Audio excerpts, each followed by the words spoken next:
Coba bayangin, dari skema sirkuit listrik, tiba-tiba ngurusin skema keuangan satu negara.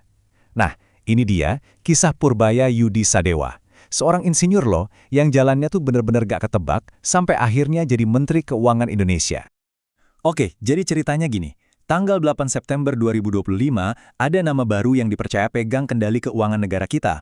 Mungkin buat sebagian orang, nama ini kedengaran asing ya. Purbaya Yudi Sadewa resmi dilantik. Dan ini artinya, babak baru ekonomi Indonesia resmi dimulai. Tapi pertanyaannya kan gimana caranya? Kok bisa seorang insinyur naik sampai ke posisi puncak pengelola ekonomi negara?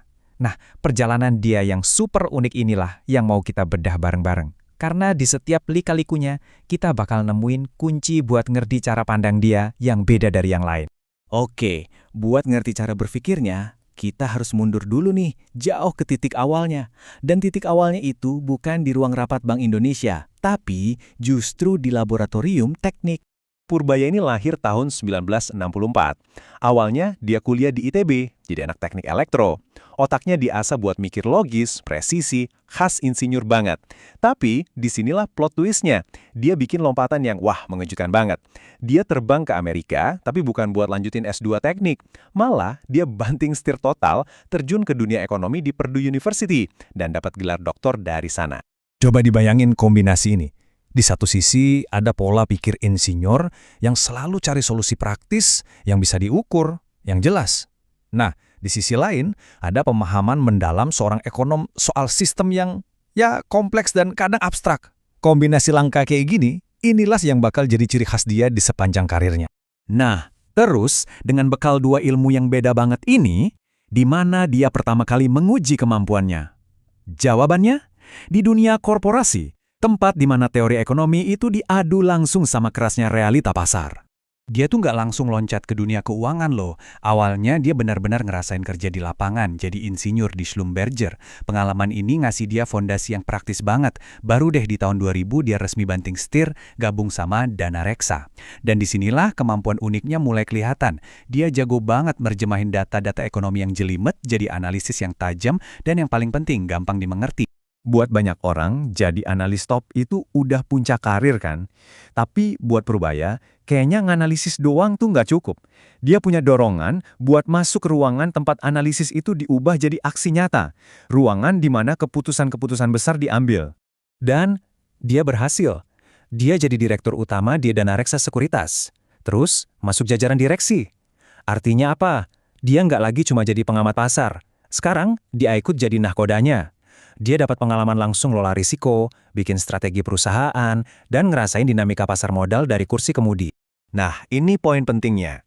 Pengalaman di dunia korporat itu ibarat laboratorium pribadi buat dia. Disitulah teori-teori ekonomi yang dia pelajari diuji sama kenyataan pasar setiap hari. Jadi pemahamannya bukan lagi sekedar teori di buku, tapi udah terasa tajam oleh pengalaman praktis di lapangan.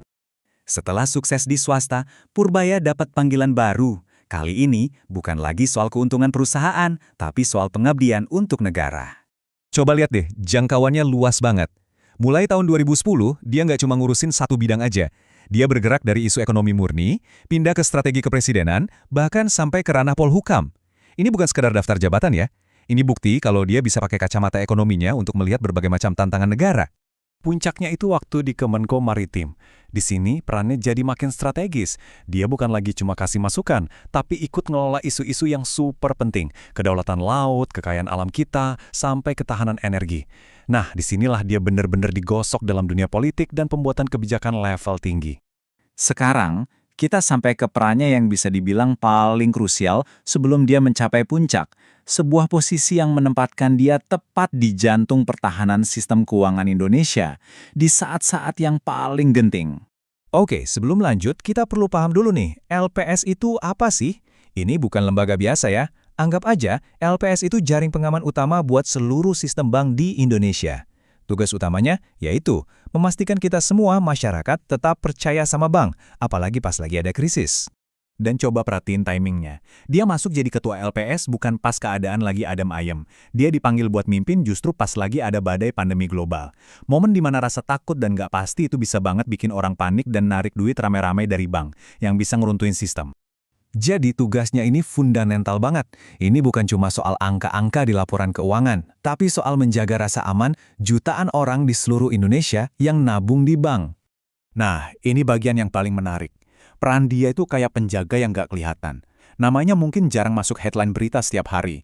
Tapi, di balik layar, keputusan-keputusan dialah yang jadi jangkar biar kapal ekonomi kita nggak oleng pas dihantam badai paling parah. Semua kepingan puzzle ini, logika insinyur, ketajaman orang korporat, sama ketenangan manajer krisis, akhirnya nyambung jadi satu. Membawa dia ke tantangan terakhir dan juga terbesar dalam karir pengabdiannya. Coba kita lihat evolusinya selama 4 dekade. Dari lumpur lapangan minyak sebagai insinyur, pindah ke ruang rapat para ekonom, masuk ke koridor-koridor kekuasaan pemerintahan, dan akhirnya megang kunci brankas negara. Setiap tahap itu bukan sekadar ganti kerjaan, tapi jadi fondasi buat langkah dia selanjutnya. Dan inilah puncaknya, penunjukan resmi sebagai Menteri Keuangan Republik Indonesia, sebuah amanah yang luar biasa besar. Sekarang tanggung jawabnya jadi raksasa. Dia itu arsitek sekaligus penjaga anggaran negara kita. Tugasnya menyeimbangkan kebutuhan belanja sekarang sama kesehatan keuangan buat anak cucu kita nanti. Sambil tentunya harus terus waspada sama badai ekonomi global yang bisa datang kapan aja tanpa permisi. Nah, kita balik lagi ke pertanyaan di awal tadi, tapi sekarang dengan pemahaman yang lebih dalam. Dengan modal logika insinyur, pengalaman bankir, dan ketenangan seorang manajer krisis, kira-kira kebijakan macam apa ya yang bakal dihasilkan? Apakah kita akan melihat pendekatan yang lebih terukur, lebih pragmatis, atau justru sesuatu yang benar-benar baru? Jawaban dari pertanyaan inilah yang bakal menentukan arah ekonomi Indonesia di masa depan.